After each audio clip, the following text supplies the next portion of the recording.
Welcome back.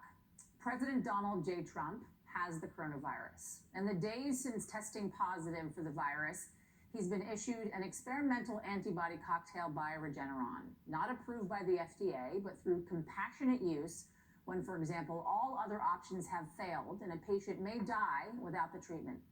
He's also taken remdesivir, an antiviral drug, and dexamethasone, a steroid.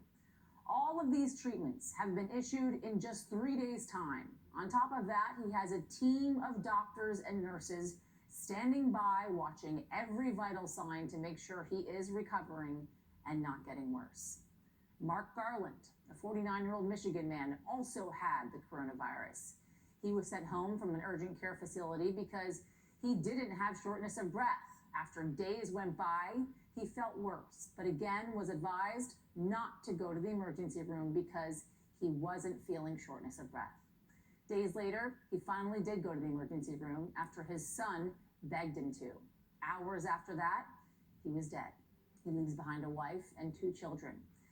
Ashley DeMarinis, a 34-year-old school teacher, initially felt she had an ear infection in mid-August, but began to feel more sick and tested positive for the virus on August 19th. She died 3 weeks later after being on a respirator. Ashley and Mark are just 2 of the almost 210,000 people that have died of this awful virus. They didn't get compassionate use experimental treatments, nor did they have a team of doctors serving them. That's just not how things work when you're a regular person. That's not to say the president shouldn't have the best care, the best treatments, the best doctors, all the attention. He is the president. But it highlights what many of my guests have said, especially Dr. Megan Rainey. It shows the disparities of our system.